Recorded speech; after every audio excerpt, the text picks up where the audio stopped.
스마트하게 여겨지는 시대를 살아가고 있습니다. 옛날 어른들이 결혼하고 출가하는 딸에게 성경적인 표현은 아니지만 했던 말이 있죠.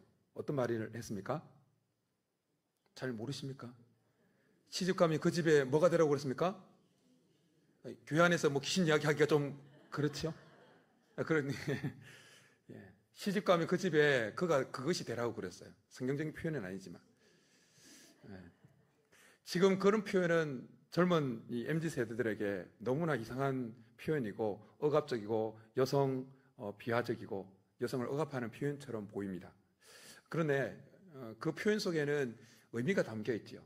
주어진 환경에 묵묵하게 버티고 적응하고 살아남아라. 이런 의미가 담겨 있죠. 그런데 요즘은 시집가는 딸에게 어떻게 말한다고요? 너무 힘들면 너무 참지 말고 집에 와라. 그렇게 말한다고 하잖아요. 요즘 사회에서는 조기 퇴사가 트렌드이고 결혼도 신앙도 헌신도 자기가 감당할 수 있을 만큼만 감당하려고 하는 시대입니다. 힘들면 쉽게 접고 감정이 허락하지 않으면 포기해버리고 충성도 헌신도 그냥 쉽게 끝내버리는 시대가 이 시대입니다. 하지만 마라톤 42.195km를 달리다가 35km 지점에서 힘들다고 그냥 옆에 차를 타버리면 기록에 남지 않습니다. 늦더라도 완주해야 기록에 남습니다. 넷플릭스 드라마를 끝까지 마지막 회까지 본 사람과 3, 4회까지 본 사람은 분명한 차이가 있죠. 결말을 아느냐 모르느냐 차이입니다. 결혼은 예식보다 뭐가 더 중요합니까? 결혼 생활이 더 중요하죠. 그런데 요즘 시대는 결혼 예식은 열심히 심려를 기울여서 준비하지만 그것보다 더 지속되어지는 더 많은 시간을 가지는 결혼 생활에 대해서는 별 준비를 하지 않습니다. 직장은 이제 커리어를 쌓아가는 그 단계로 시작되어지고 커리어의 종착지로 여겨지지 않고 있습니다. 신앙생활도 뜨거울 때만 바짝하고 식어지면 그냥 포기해버리고 그 신실함이 점점 사라지고 있습니다. 이런 시대 속에서 우리는 사도 바울의 고백 앞에 서게 되어집니다. 오늘 교육위원회 헌신 예배를 드리면서 특별히 사도 바울이 헌신을 고백하고 있는 이 헌신 앞에 우리는 서게 되어집니다. 그는 첫날부터 지금까지 눈물과 시험 중에도 그 충성을 포기하지 않고 계속해서 시종여일의 충성을 보였다고 그렇게 고백하고 있습니다. 시종여일이라고 하는 사자성어가 좀 어렵고 낯선 단어인데 시작할 시와 끝마칠 종자, 시작과 끝이 하나다, 끝이다, 일관되다라는 의미입니다. 좀 쉽게 우리에게 시종일관이라는 사자성어가 좀 더 익숙하게 다가올 거예요. 사도 바울은 에베소에 들어간 그 첫날부터 그리고 지금 에베소 성도들을 이 정라도를 불러서 모으고 있는 이 시점까지 항상 충성을 다했다라고 그렇게 고백합니다. 아시아에 들어온 첫날부터 24절에 아시아에 들어온 첫날부터 지금까지 18절입니다. 아시아에 들어온 첫날부터 지금까지 내가 항상 여러분 가운데서 어떻게 행하였는지 여러분도 아는 바니. 그리고 24절에서 우리 유명한 말씀을 하고 있죠. 우리 한번 24절 너무나 잘 아는 말씀인데 같이 한번 읽겠습니다. 시작. 내가 달려갈 길과 주 예수께 받은 사명 곧 하나님의 은혜의 복음을 증언하는 일을 마치려 하면은 나의 생명조차 조금도 귀한 것으로 여기지 아니하노라. 우리는 오늘 이 시간 이 사도 바울의 고백 앞에서 무엇이 진정한 충성인지 그리고 어떻게 그것이 가능한지 우리가 어떻게 그 충성 위에 설 수 있는지 함께 말씀을 살펴보고자 합니다. 바울은 3차 전도 여행을 마치고 이제 예루살렘으로 돌아가는 길이었습니다. 그런데 시간상 이 에베소를 들릴 수 없어서 그가 머물렀던 밀레도에 에베소 교회 장로들을 초청합니다. 그리고 그 장로들에게 자기가 지난 3년 동안 에베소에서 어떻게 사역했는지를 그들에게 고별 설교를 하고 있습니다. 그들에게 고별 설교를 하면서 여러분도 알거니와 아는 바니라고 말하면서 장로들이 사도 바울이 3년 동안 어떻게 사역했는지 알고 있다는 전제를 가지고 이 고별 설교를 하고 있는 거예요. 그리고 우리가 읽은 18절부터 21절까지는 그 회상, 과거에 3년 동안 어떻게 했는지에 대한 회상적인 그 말씀입니다. 바울은 에베소 장로들에게 그 자기가 3년 동안 에베소에서 사역했던 그 과거의 상황들을 회상하면서 첫날부터 지금까지 내가 항상이라는 말을 고백하고 있습니다. 그의 사역은 잠깐 열정적으로 막 시작했다는 것이 아니라 그 열정이 얼마나 지속되었는지, 계속해서 유지되었는지에 대해서 강조하고 있는 말씀입니다. 사도 바울의 강조점은 처음이 어떻게 열정적이었느냐가 아니라 그 시작이 끝까지 지속되었다는 것을 강조하고 있다는 것입니다.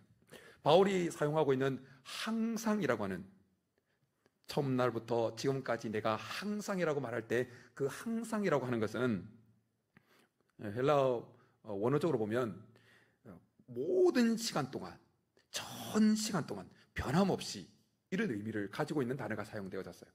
그러니까 많은 시간이기보다는 신실함의 시간, 지속되어진 시간을 가리키는 것이 항상이라는 단어라는 겁니다. 열정보다 중요한 것은 계속됨입니다. 사람들은 시작은 잘합니다. 운동을 해도 뭔가를 해도 처음은 잘합니다. 그런데 언제쯤에 다 포기합니까? 안 해보셨습니까? 3일 정도 되면 다 포기합니다. 그래서 무슨 말이 나왔다고요? 예, 잘 아시죠? 여러분 많이 해보셨잖아요. 막 시작했는데 3일 되면 시무룩해지는 것이 사람의 대부분의 태도라는 거예요. 그래서 탁심삼일이라는 말이 나옵니다. 신앙생활도 이런 모습들이 나타난다는 거예요. 뭔가 부흥회, 수련회 참여해서 막 은혜를 받으면 결단하고, 막 목사님이 주일날 피를 토하면서 설교를 전하고 결단을 시키면 주일 오후에 막 뜨겁게 막 하는데 3일 정도 지나면 무슨 말씀이 전해졌는지도 까먹어버리는 것이 우리의 모습이다라는 것입니다. 그러나 하나님은 우리가 얼마나 열정적으로 시작했느냐보다는 우리가 그 열정을 얼마나 지속하느냐에 더 관심을 가지고 있습니다. 예수님은 계시록에서 7개 교회에 편지를 보내지요. 그 7개 교회 가운데 편지를 받은 에베소 교회는 처음 시작은 정말 뜨거웠고 예수님을 사랑하는 마음이 있었습니다. 그런데 우리가 잘 알고 있는 대로 첫사랑을 잃어버렸다는 책망을 받게 되어집니다. 그 에베소 교회에 대한 책망은 뭔가 열정적으로 시작했다가 그 마음을 중간에 잃어버린 자를 향한, 모든 자를 향한 하나님의 책망이기도 합니다. 반면에 계시록 7교회 교회 가운데 서머나 교회는 예수님으로부터 칭찬을 들었습니다. 서머나 교회의 특징 중에 하나는 책망이 없다는 겁니다. 환난과 어려움 속에서도 죽음을 불사하고 계속해서 주님을 향한 그 충성, 시종여일의 충성을 계속 해왔다는 거예요. 그래서 예수님은 그 서머나 교회에게 죽도록 충성하라, 그러면 생명의 면류관을 얻을 것이다, 그런 약속을 해주고 있는 것을 보게 되어집니다. 여러분 중에 혹시 처음의 열정과 그 헌신을 잃어버린 분이 혹시 없으십니까? 교사로 헌신하면서 가졌던 그 열정, 그 헌신, 아이들을 보면 막 가슴이 막 찌릿찌릿하고 이 아이를 예수님의 제자로 키우겠다, 그런 마음을 가지고 헌신했는데 어느 순간 교회 섬기고 교사로 헌신한 시간이 1년, 2년, 3년 되면서 어느 순간 그 열정과 그 마음은 어딘가에 다 사라지고, 목사님 눈치 때문에, 장로님 눈치 때문에, 성도들 눈치 때문에 혹시 그런 사역을, 교사의 직분을 계속 감당하고 있는 분은 혹시 없으십니까? 우리 하나님은 책망만 하시는 분이 아니라 다시 그 열정을 회복하기를 원하시는 분이십니다. 그래서 그렇게 첫사랑을 잃어버렸다고 하는 에베소 교회를 향해서 이렇게 회개하고 처음 행위를 가지라고 초청하고 있습니다. 에베소 교회와 서머나 교회의 상반된 모습처럼 성경에는 그 하나님을 향한 첫 마음, 첫 헌신, 첫 열정을 계속 지속했던 사람이 있는가 하면 에베소 교회처럼 그냥 그 첫 마음을 잃어버리고 중간에 나락으로 떨어진 사람들도 있습니다. 그리고 그들을 향한 각각의 하나님의 평가는 다 달랐습니다. 끝까지 하나님을 향한 첫 열정, 첫 마음, 첫 헌신을 계속해서 유지했던 자들은 다 하늘로부터 칭찬을 받았습니다. 대표적인 인물들을 몇 명 들면 이렇습니다. 요셉이죠. 요셉은 유혹을 받고 어려움을 당하는 가운데서도 계속해서 하나님을 향한 그 열정, 그 마음, 첫 마음을 계속해서 유지합니다. 유혹을 받을 때도 내가 어찌 하나님께 죄를 범해서 득죄하리요, 죄를 지으리요 라고 하면서 뿌리칩니다. 억울한 누명을 쓰고 감옥에 갇힘에도 불구하고 계속해서 하나님을 끝까지 붙듭니다. 결국 그의 결국은 애굽의 총리가 되어지는 것이었습니다. 다니엘은 고난 속에서도 계속해서 예루살렘을 향해서 난 창을 열고 하루 3번 계속 기도하면 사자굴에 던져진다는 그 포고령을 의인이 지킨 것도 알고도 계속해서 시종여일의 충성을 하나님 앞에 고백하며 나아가는 것을 보게 되어집니다. 하지만 시작은 좋았지만 중간에 다 포기해버리고 끝이 좋지 않았던 그 사람들은 모두 다 책망을 받았습니다. 그 대표적인 인물이 누굽니까? 사울 왕이죠. 이스라엘 초대왕 사울. 그는 처음 부름받았을 때 얼마나 하나님 앞에 겸손했는지 모릅니다.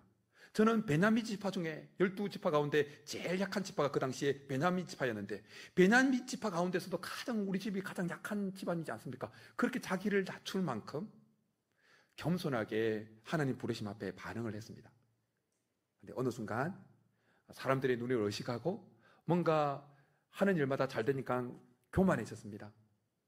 그러니까 하나님보다 자기 생각을 더 앞세웁니다. 결국 사무엘에게 책망을 받게 되어집니다. 여호와께서 왕을 버려서 왕이 되지 못하게 한다는 책망을 받게 되어집니다.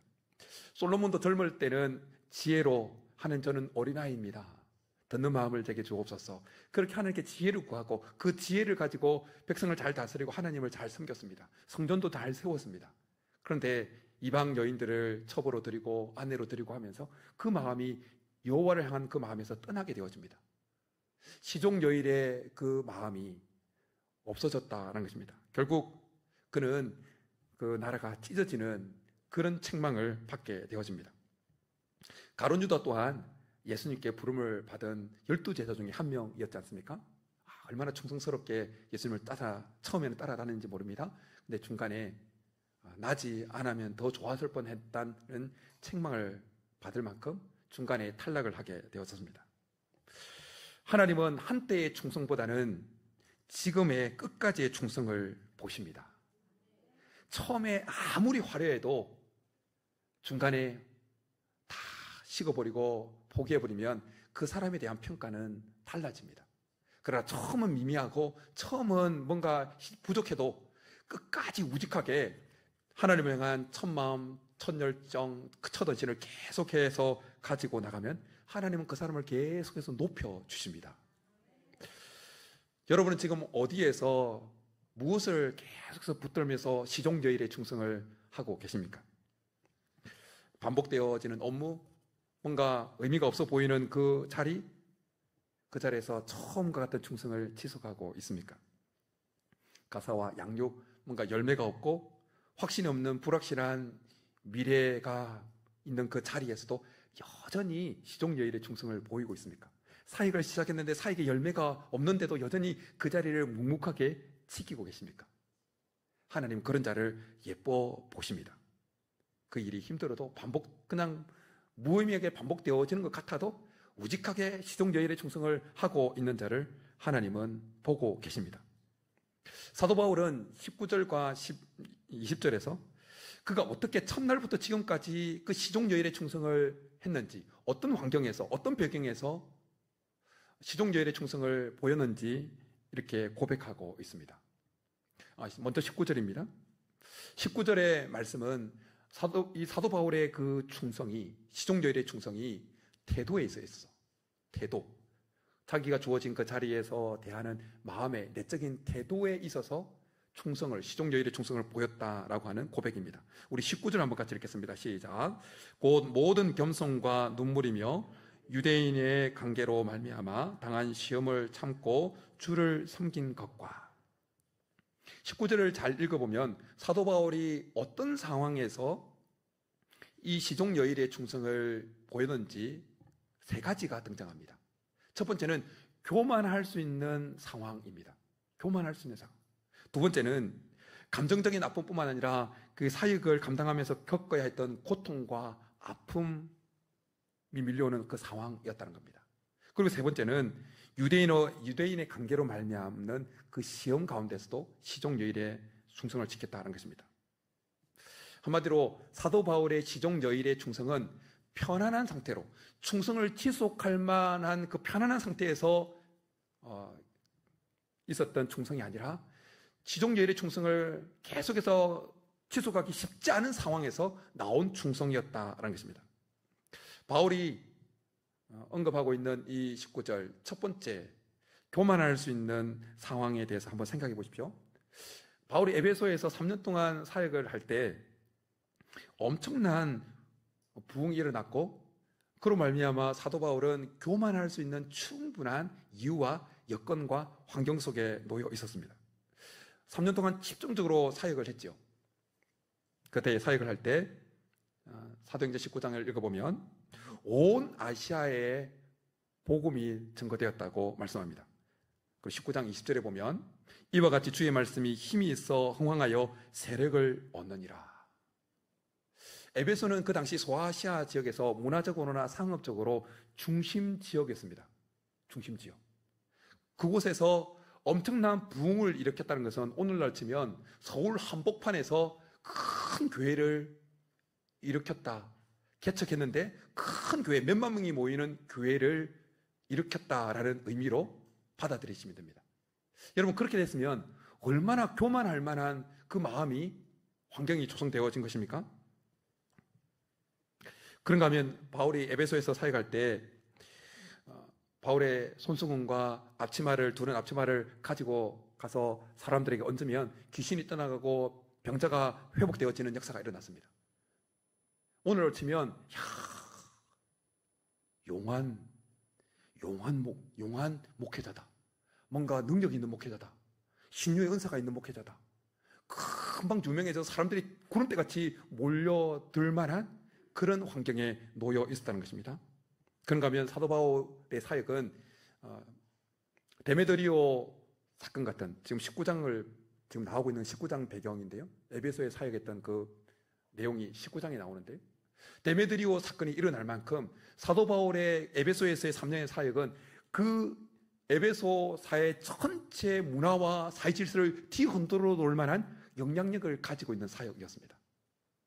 그러니 사도 바울의 그 사역이, 에베소에서의 3년의 사역이 바울로 하여금, 나타난 결과물이 바울로 하여금 엄청 교만하게 만들 수 있는 상황이었다는 것입니다. 그런 상황에서 바울은 내가 한 것이 아니다, 하나님의 은혜다 라고 고백하면서 주님을 향한 시종여일의 충성을 계속 보였다는 것입니다. 에베소에 들어온 첫날부터 지금까지 내가 항상 교만할 수 있는 그 상황 속에서 여전히 교만하지 않고 주님 앞에 충성을 보였다는 것입니다. 그리고 19절에 주를 섬긴 것이라고 하는 그 섬겼다고 하는 이 표현에 우리가 잘 알고 있는 종, 노예를 가리키는 그 헬라어에서 유래되어진 단어가 사용되어졌어요. 모든 겸손이라고 하는 표현은 그의 삶 태도가, 그의 삶 전체가 그냥 겸손으로 첨철되어 있다고 하는 그 의미가 담겨 있어요. 그러니까 엄청나게 교만해질 수 있는 그 상황인데도 그의 말이나 행동이나 눈빛이나 그 모든 것들이 아예 겸손이 몸에 배어있는 상태로 3년 동안 그렇게 보냈고, 계속해서 하나님이 하셨다라고 고백하며 시종여일의 충성을 보냈다라는 것입니다. 오늘 교육위원회 헌신 예배니까 이것을 우리 교사들에게 적용하면 이렇습니다. 우리가 교사로 섬기다 보면 교만해질 수 있는 상황들이 우리에게 밀려올 때가 있습니다. 어느 교사에게나 찾아올 수 있습니다. 아이들이 다른 교사는 찾지 않고 어느 특정 교사만 막 찾을 때가 있습니다. 그리고 내가 키운 제자가 다른 교사가 키운 제자보다 훨씬 잘 자라고 신앙적으로 잘 쑥쑥 성장하는 때가 있습니다. 그리고 내가 없으면 안 될 것 같은 분위기가 형성되어질 때가 있습니다. 그때 교만이 우리 마음에 쓱, 교사인 마음에 쓱 들어온다는 것입니다. 이걸 좀 더 구체적으로 들어갈게요. 교회 아이들이 어느 선생님, 특정 선생님을 너무 좋아해서 심지어 이런 말을 하기도 합니다. 저 선생님 반 안 되면 저 교회 안 나올 거예요. 그런 교사가 그런 이야기를 들으면 기분 좋아요, 좋지 않아요? 안 좋습니까, 교사분들? 좋잖아요. 쟤가 내를 너무 좋아하는구나. 그런데 그런 마음이, 그런 아이들로부터 그런 이야기를 들을 때 선생님은 내가 특별한 사람이구나 라는 생각과 함께 그 틈을 사단이 비집고 들어와서 그래, 내가 최고야, 다른 교사들 좀 가르쳐, 그런 교만한 마음을 불어넣을 때가 있다는 것입니다. 그때 바울처럼 내가 잘해서가 아니라 하나님의 은혜였다라고 그 마음을 계속 간직할 때 우리는 시종여일의 충성을 감당하게 될 줄 믿습니다.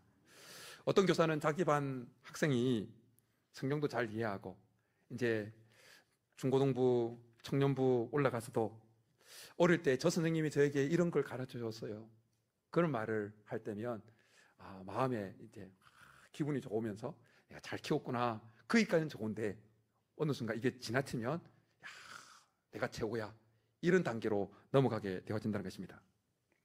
어떤 교사는 전도사님이나 혹은 담임 목사님이 항상 모범 교사로 막 설교 중에 예화로 들어와서 그 선생님 하면서 막 할 때가 있습니다.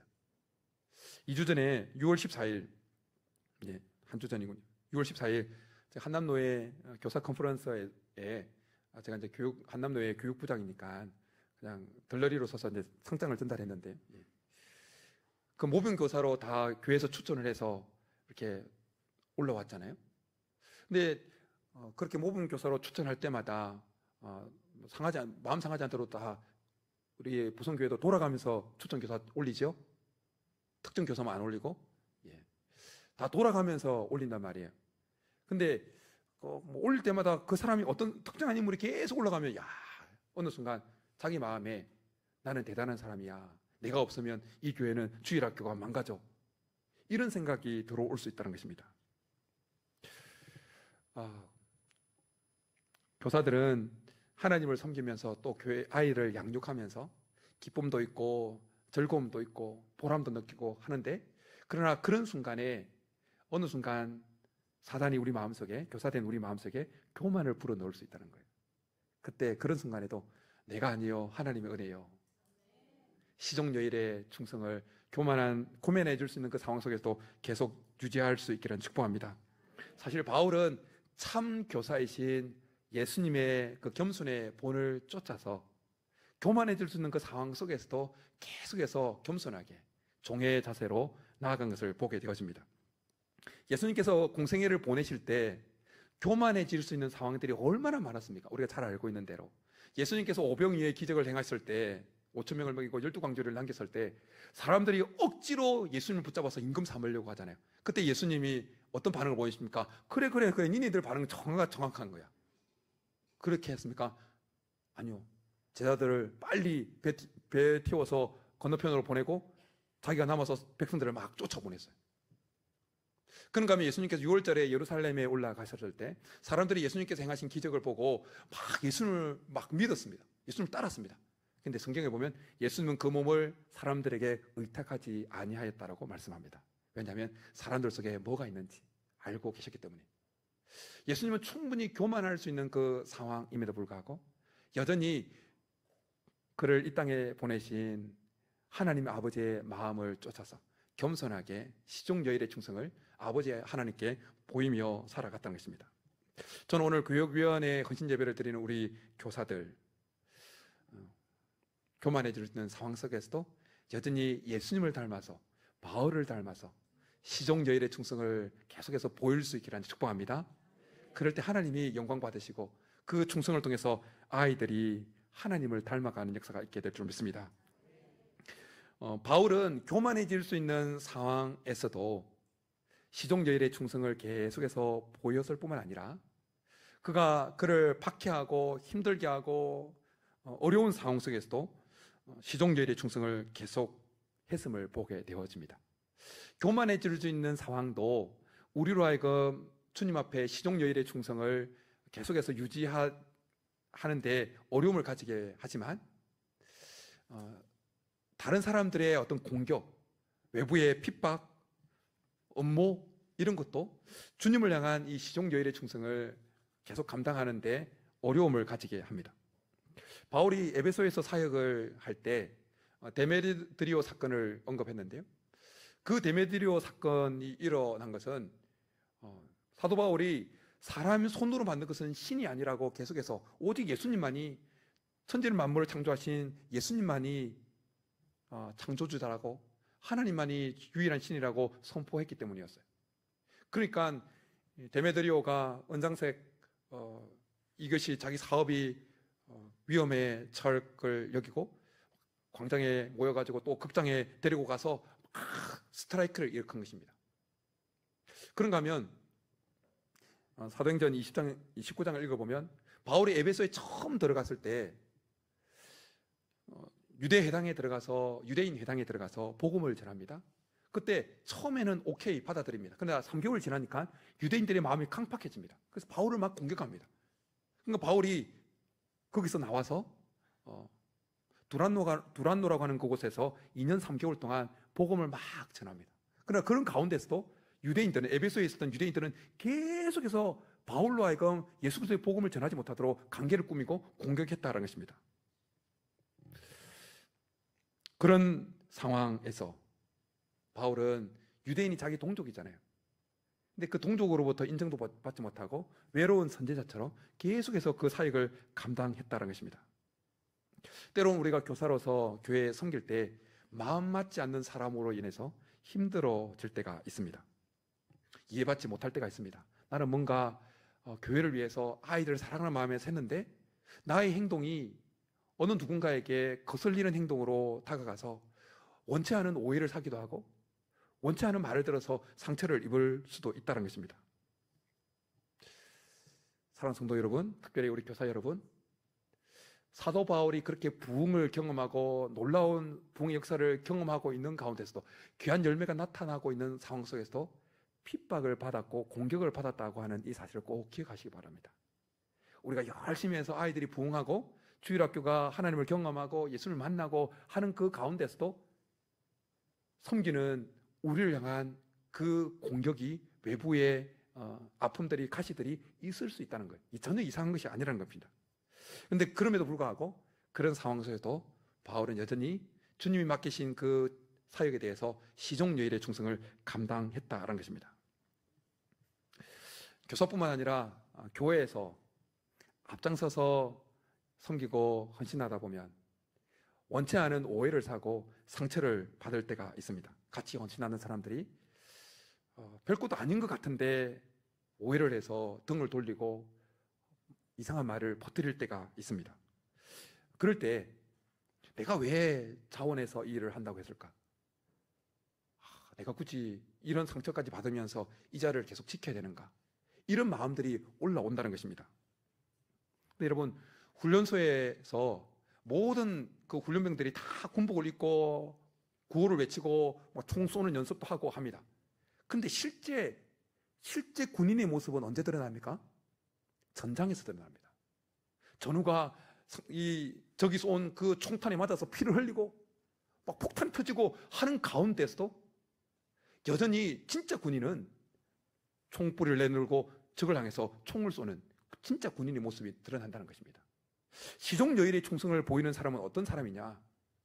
다른 사람들이 막 칭찬할 때뿐만 아니라 내가 열심히 봉사함에도 불구하고 나를 오해해서 내 가슴에 그냥 피를 흘리게 만드는 그 비수를 꽂고 하는 그 가운데서도 여전히 그 자리를 꿋꿋하게 지키면서 주께서 맡기신 일하고 나아가는 사람, 그런 사람이 시종여일의 충성을 보이는 사람이다라는 것입니다. 얼마 전에 제가 섬기는 우리 교회에서 임직 투표가 있었습니다. 혹시 이 방송 유튜브로 나가나요? 그럼 조심해서 말해야 되겠네. 저희 교회 임직 투표 시스템은 당회에서 누군가를 결정하고 그러지는 않아요. 성도들이 1차로 그 후보를 다 추천을 합니다. 추천을 해요. 그리고 추천을 해서 2배수로 추천을 받은 그 득표수대로 만약에 장로님을 3분 뽑겠다 그러면 6명까지 개인당 3분씩 추천을 해서 6명까지 그 득표 순대로 쭉 후보가에 올려지는 거예요. 그리고 한 달간 성도님들한테 기도하시고 잘 마음에 또 좀 더 지켜보시고 하시라고 한 달간 여유를 주고 본투표에 들어갑니다. 본투표 다 무기명으로 하죠. 그리고 3분의 2 득표를 이제 해야 되지 않습니까? 네, 어김없이 항상 100% 후보에 오른 분들이 다 100% 선택되어지는 것은 아니지 않습니까? 저희 교회도 마찬가지였어요. 그런데 그렇게 득표되고 난 이후에 그 선거 결과에 대해서 두 부류의 반응이 나왔습니다. 한 부류는 자기가 탈락되어진 분, 선택되지 못한, 피택되지 못한 그 분들 중에 두 부류의 반응이 나왔어요. 첫 번째 반응을 보였던 부류는 그 자기가 피택되지 못한 그 이유에 대해서 당회 그리고 교회 성도들의 탓으로 돌린 거였어요. 그러면서 그분이 좀 안타까운 말씀을 하셨는데, 이제 그렇게 열심히 봉사하지 않겠습니다. 열심히. 그러면서 더 마음 아프게 성도들이 눈치채지 못하게끔 조금씩 그 봉사를 줄여가겠습니다, 이러는 거예요.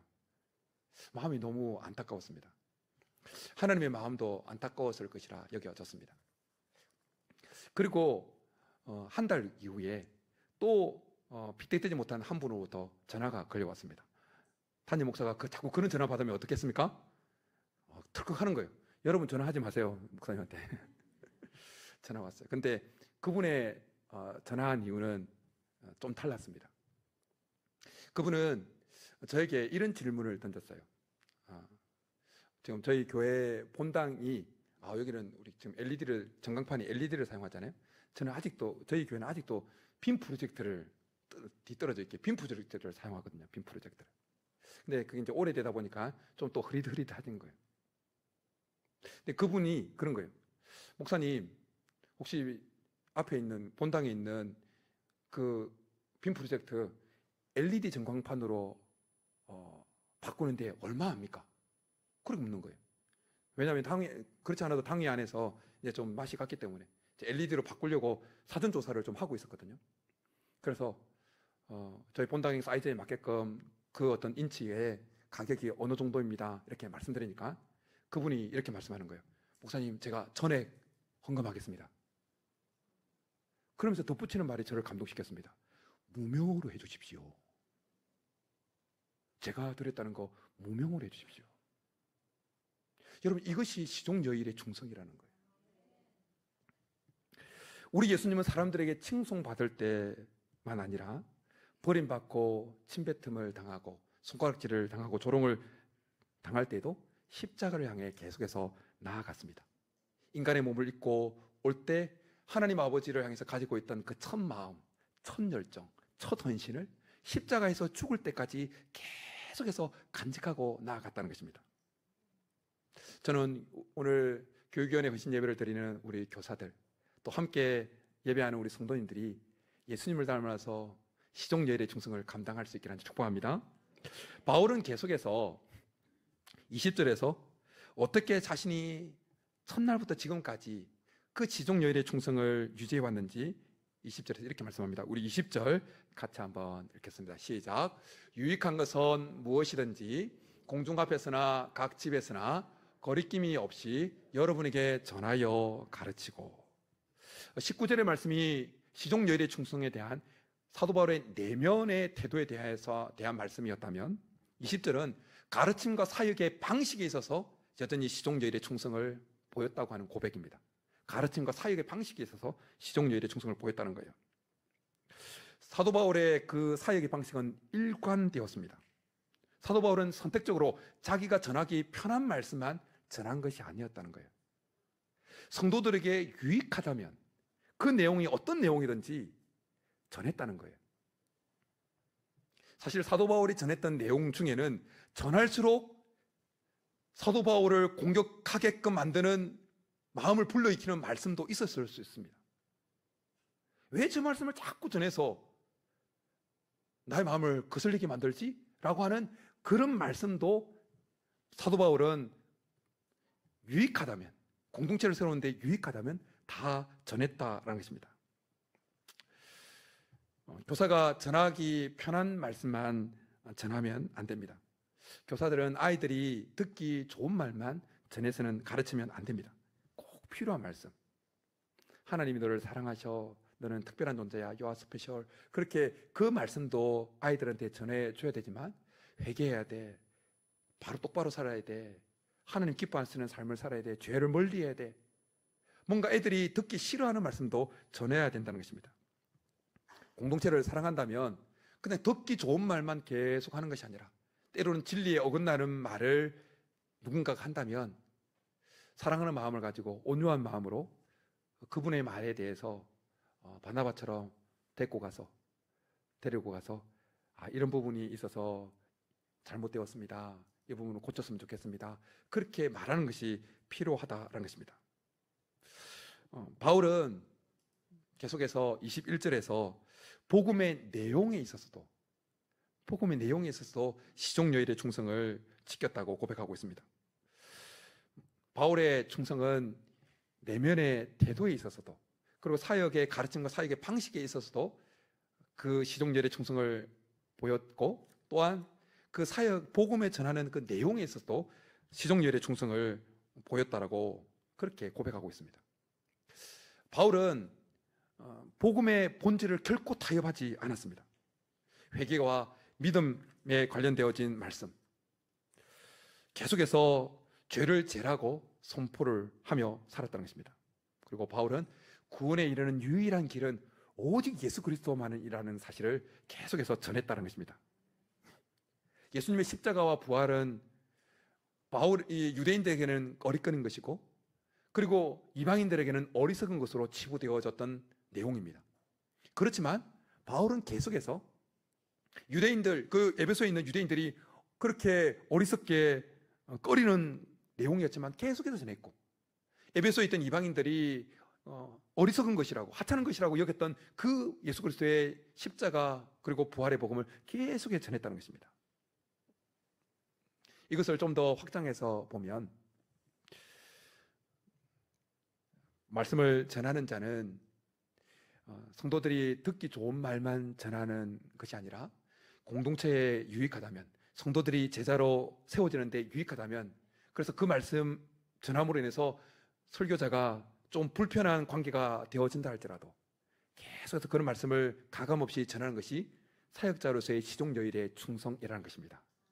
그리고 말씀 듣는 입장에서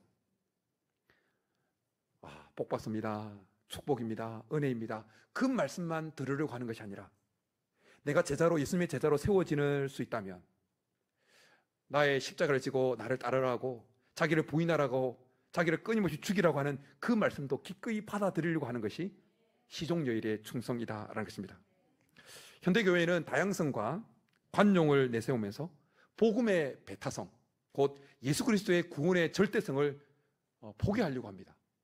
그냥 다른 종교에도 구원이 있다라고 그렇게 여기고 받아들이려고 합니다. 절대 타협할 수 없는 내용입니다. 바울은 복음의 본질, 오직 예수 그리스도만이 구원에 이르는 유일한 길이라고 선포했습니다. 우리가 직장에서 누군가에게 당신을 위해서 기도하겠습니다, 이 한마디를 통해서 우리는 복음을 살아낼 수 있게 되어집니다. 특별히 우리 교사들, 아이들에게 예수 그리스도만이 구원의 진리라는, 구원에 이르는 유일한 길이라는 사실을 타협 없이 전할 수 있기를 축복합니다. 주일학교 우리가 다 경험하는 거잖아요. 주일학교까지는, 중고등부까지는 애들이 그래도 부모 손에 이끌려 자의반 타의반 교회를 잘 출석합니다. 그런데 대학교 들어가면 이제 머리가 좀 컸다고 이제 자기가 결정합니다. 그리고 많은 주일학교 열심히 잘했던 아이들이 대학교 들어가면서 교회를 멀리합니다. 여러 가지 이유가 있겠지만 저는 그 이유를, 그 아이들이 유초등부 때, 중고등부 때 예수님을 인격적으로 정말 만나지 못했기 때문이라고 그렇게 생각하고 있습니다. 예수님을 정말 인격적으로 만나면 목숨이 그냥 경각에 달려 있어도 예수님을 따라가게 되겠습니다.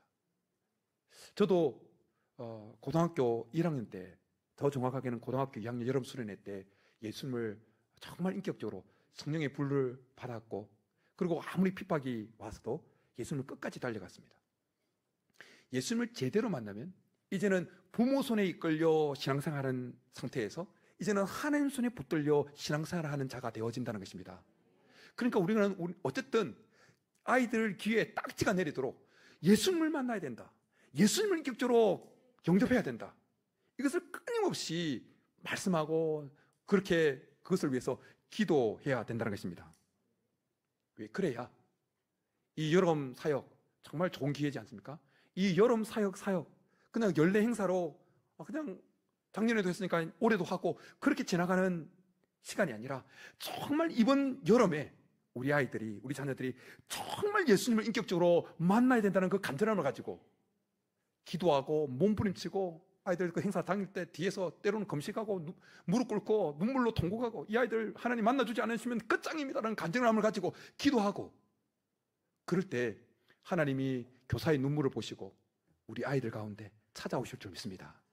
그러면 이제는 교사 손에 부모님 때문에 신앙생활하는 자가 아니라 그를 만나주신, 그 안에 찾아오신 예수님 때문에 이제는 교회를 찾아오고 예배에 동참하고, 누구 눈치 보고 손을 들고 찬양하는 것이 아니라 나를 보시는 하나님 눈치 보면서 손을 들고 찬양하는 아이들로 바뀌게 될 줄 믿습니다.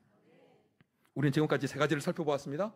사도 바울의 시종열의 충성은 그 내면의 태도에서의 충성이었고, 그리고 사역의 가르침과 사역의 방식에서의 충성이었고, 그리고 복음의 내용, 전하는 내용에서의 충성이었다는 것을 살펴보았습니다. 그리고 마지막으로 사도 바울은 에베소에서 그랬던 것처럼, 에베소에서 그 시종열의 충성을 보였던 것처럼 이제 앞으로도 계속해서 시종열의 충성을 보이겠다고 24절에서 아주 유명한 고백을 하고 있습니다. 우리 마지막으로 24절 같이 한번 읽어보겠습니다. 시작. 내가 달려갈 길과 주 예수께 받은 사명 곧 하나님의 은혜의 복음을 증언하는 일을 마치려 하면은 나의 생명조차 조금도 귀한 것으로 여기지 아니하노라. 바울의 길은 분명했습니다. 바울은 내가 하고 싶은 일이 아니라 주님이 맡기신 일에 시종열의 충성을 계속 보이겠다고, 그 방향성에 있어서도, 충성의 방향성과 목적에 있어서도 계속해서 시종열의 충성을 보이겠다고 고백하고 있는 것입니다.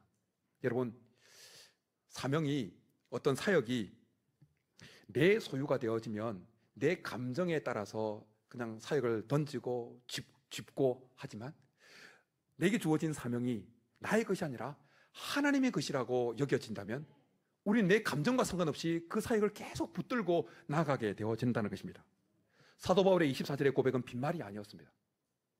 바울은 로마로 예루살렘으로 올라가서 예루살렘에 올라가지 못하고 가이사라라고 하는 그 지역에서 체포되어집니다.